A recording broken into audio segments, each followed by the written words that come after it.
Happy Friday, beautiful people. Yesterday, I was in a book writing mastermind, and one question that came across the dashboard was, how do we prepare to write? It wasn't a very big group. It was about 9 of us, I think it was at the peak, and towards the end there was 4, but it was a good long conversation. It was a solid group of people who were relatively new to writing books on their first book, first experience kind of thing. If you just do the percentage math, there was 2 of us who've got more than 3 books, and then there was 1 who had just published her first, and everybody else was starting with varying levels of experience. Like one young lady had experience writing academic papers, another lady was publishing with her husband. Everybody had their cool projects, but one of the main questions was, how do we get into the mind frame to write? For me, when I'm in heavy writing mode, I need to have a few things in place, and then once those things are in place, the words seem to flow faster. This works for me. I don't know if it'll work for you. Everybody I've shared it with and who actually uses it, it works for. If you have a crowded mind with 10,000 things going on in your head, where you're struggling to keep all those moving parts in order in your mind, that's going to take up processing power in your head. That's why I can constantly and consistently say, make lists out of stuff. When you make the lists out of stuff, you remove those thoughts from your brain. Body and your mind don't understand the difference between past, present, and future. Once you grasp that, all your plans and all of your worries get in the way because your brain doesn't understand time. The back brain doesn't understand time, doesn't understand the concept of consequences and stuff. That's the difference between us and animals, is that we understand consequences, we can plan and think ahead. That's an important concept to understand, because when you get that and you realize that, gee, I've got a bunch of stuff crowding my brain, if you can eliminate that stuff, you know that you can do well because you don't have that stuff in your head. I use the list taking. I've talked about it before. I use the method Getting Things Done. It's probably my favorite productivity book ever. The gentleman's name is David Allen, but it's a fantastic book. Highly recommend you go out and get it. First thing I do is I got to clear out all the clutter from my head. I need to have a clean brain. Not a smooth brain, a clean brain. I don't need to be thinking about going to the grocery store. I don't need to be thinking about a web page or anything like that. I need to make sure that I have all those thoughts and all those desires out of my head, written onto a list and done. Because the brain considers it's done, the brain stops dwelling about it, and stops taking you out of your headspace for the job. We then turn around, and the next step for me is I read the material I've already written. I read and edit the material I've already written, like for an entire chapter leading up to where I am planning on writing. And I do that because I need to recapture the voice and the essence of my characters in my head. That process needs to be uninterrupted in my head, because as soon as somebody comes in and nags me about the garbage, cleaning the dishes, or the toilet's clogged, now you're taken out of everything you've just worked up to. The other preparatory step is make sure nobody bothers you. Turn off your notifications, turn off your social media, turn off your phone, unplug from the world. You can't allow those annoyances into your life, because once somebody knocks you off of your game, it's going to take you 15 to 45 minutes to get back into your game. So if you've lost 45 minutes every single time somebody comes in to bother you, because you have to go back, you stop, spend the 15 minutes doing the stupid tasks that they wanted you to interrupt you for. Then you got to spend the next 30 minutes reading back over the stuff that you got interrupted from, so that you can go and restart again. People around you need to understand not to bother you, because you're working. Go away. Those people around you need to respect that. If they do not respect that, they need to go away, or you need to move. You need to physically move to a place where they are not going to touch you, they are not going to bother you. Some people are okay at working in coffee shops and out in public. I do not like having people around me or behind me when I'm working. It drives me batty. Every time somebody comes into a public place to buy their next cup of coffee, I look up. That's a distraction I don't need. Some people, it's fine. I'm a hyper-vigilant individual because of my own personal experiences, so it doesn't work for me. So we've prepped our brain, gotten all the junk out. We've set aside ourselves from our lives, so we're not going to get bothered and interrupted. Then we turn around and we have started our preparatory editing. We're just going through and we're just reading through, we're putting things back into our head. If something doesn't make sense, we do a little bit of editing. It's a light editing session to get myself back into the headspace to write. Once I have the characters' voices back in my head, and the more you practice, the faster that switch becomes. But once I've got the characters' voices back into my head and I can start hearing my characters speaking in their own voices, then I can start writing, because I typically have the outline finished.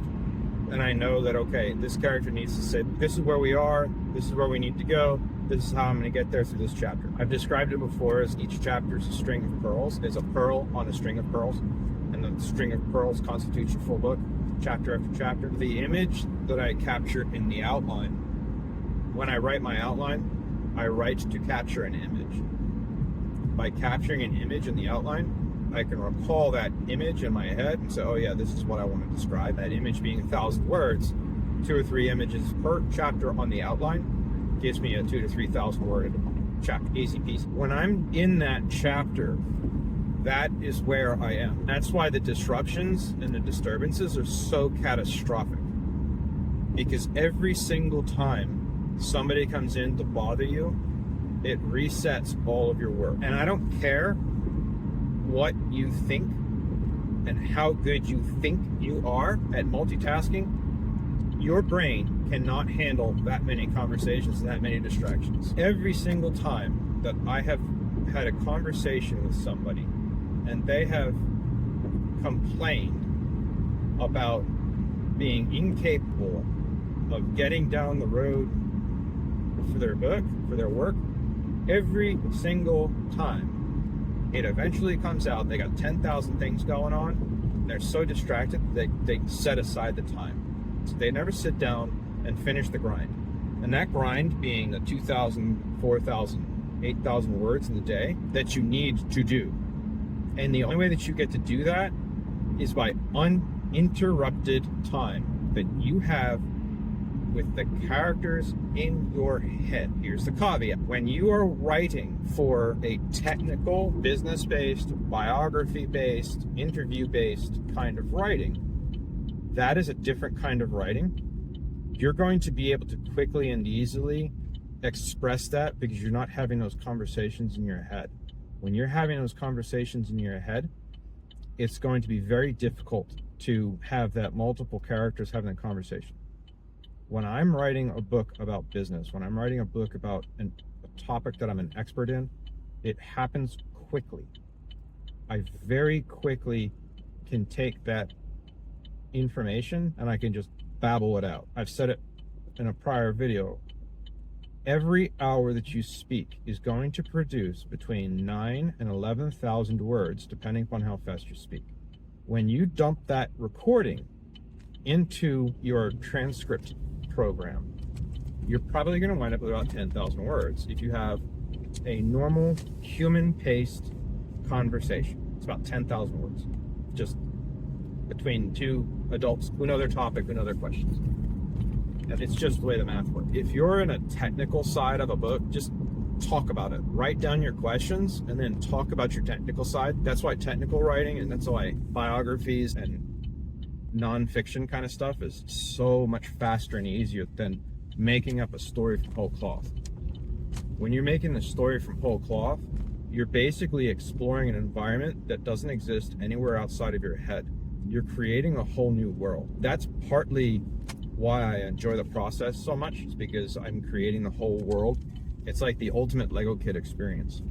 So when I'm playing with my stories, and those stories are growing and developing into an actual legitimate world, I'm creating the same as I might have created when I was playing with Legos, but I'm playing with words instead of blocks. It's a similar concept. You're building a world and expressing what's in your head.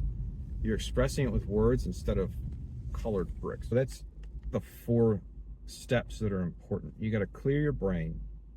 You have to clear out all the distractions. You got to get yourself back into the process of, get yourself back into the words of your characters, and then blast through it. If you're doing the interview and the technical based books that you're already a subject matter expert in, and you're not making up a world from whole cloth, You're writing nonfiction, you're writing to inform. That's a little bit different, because if you're genuinely an expert, you should be able to rattle off your topic kind of quickly. All you need to do is write your 10 questions and then speak for 10 minutes on each question. Now you've got 100 minutes of recorded content based upon the questions, each question representing a chapter. You put one in to introduce yourself, you put one in for your credibility, and you ask yourself 10 questions about the topic you're an expert in. Before you know it, you've got 120 minutes worth of content, because you've explained who you are, why you're an expert, and that's 10, 15 minutes. And then you're doing 10 chapters of 10 minutes, answering each of your questions. Now all of a sudden, 2-hour transcript later, you've got a 20,000 word book. Creating fiction is much harder than creating the nonfiction educational style books. When you are in the process, you're not going to be able to short circuit the clearing the decks, because if you have your transcript rolling and you're doing a nonfiction and you're recording yourself, and you're in the middle of recording and you're on hour 1.5, and somebody decides to come in and, I need you to clean the kitchen because blah, blah, blah, blah, blah, the dog peed in the bathroom, blah, blah, blah, blah. You have to stop and address that individual who's come in to tell you about your dog peeing in the bathroom, or you're going to have to edit all that out. You're going to have to edit all that out anyway. It's going to cost you time. So you have to clear the deck of distractions, get the distractions out of your head. Make sure the people in your life know not to mess with you. Get back into your headspace. Read your prior material. Read your interview questions that you're planning to ask yourself or as you're planning to ask your interviewee. Get yourself in the headspace you need to be in. Then execute. That's how you write. That's how you quickly put your content together. It sounds simple because it is. Process is simple. The execution is difficult. So have a great weekend, everybody.